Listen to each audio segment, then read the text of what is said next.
just landed in Fort Lauderdale. We came down here to film an episode with Todd.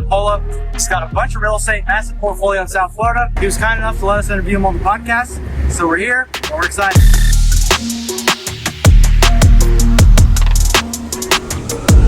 Coming down to do a podcast with a guy. He's pretty big. He's got a really big following, very well respected. He's built a really cool portfolio in Florida. So we're excited to interview him. But, you know, we found that these podcast interviews are so much more, they're just better, so much better in person. And when you can sit down with somebody, build a relationship with them, make a solid connection, that's what this game is about. Real estate's all about building solid connections with really cool people who are doing what you want to do. This guy's way, way, way ahead of us. And hopefully we can take away some awesome knowledge and share that with you guys. I think one thing I'm very interested to learn about from him is he's a massive portfolio here in Florida where everybody's moving to, everybody wants to be here, and like how did he have the staying power here, and how did he accumulate his portfolio?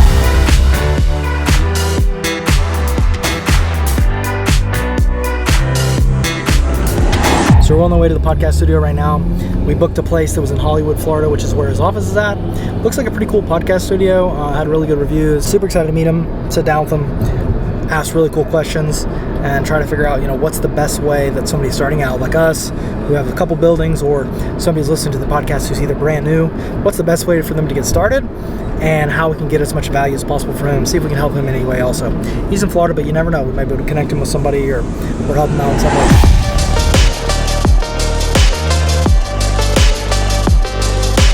Guys can show up in a minute. I'm not even in the studio yet.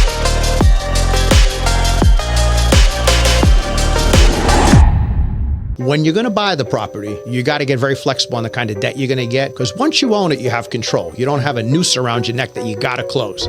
These kids wind up with drug problems. They wind up in prison. I mean, other than one or two of them, they really screwed up their lives.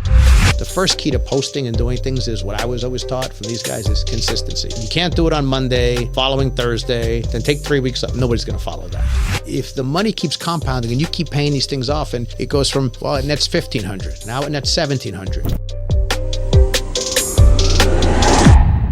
Just got out of the podcast with Todd, and he gave us a bunch of advice. I think some of the top things is like power of personal brand, and like everybody in your community should know exactly what you're doing.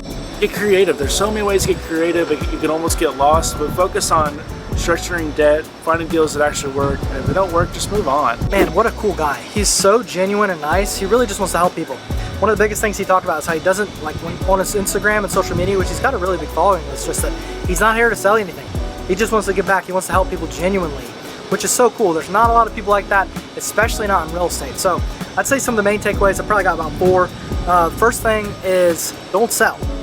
We're tempted. We just did a couple deals and we made a good amount of equity in them.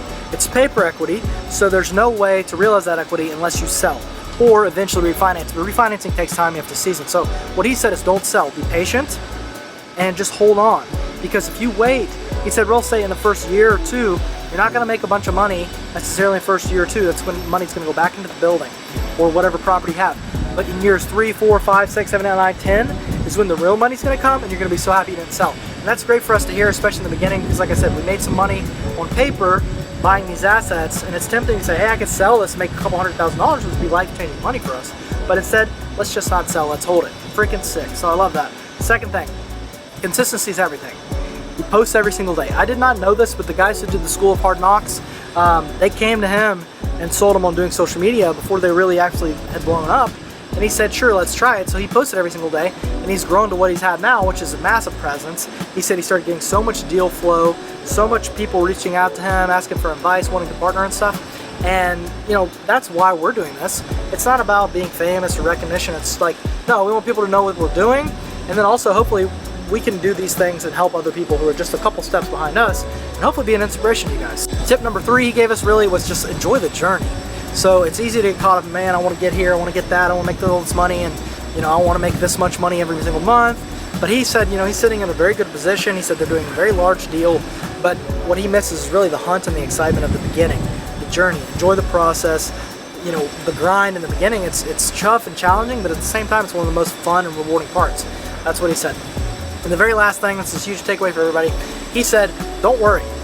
He said, if you could go back and tell yourself one thing when you were younger, what would it be? And he said, man, don't worry. Just don't worry about all this stuff. You got enough things to worry about. When the problem comes up, you're going to be equipped to handle it. You can handle it then, but don't worry about stuff that hasn't happened, or it's probably not even going to happen in the first place. So, I mean, I think that's a huge tip to everybody, and we really hope you guys enjoyed this, and we'll see you in the next one.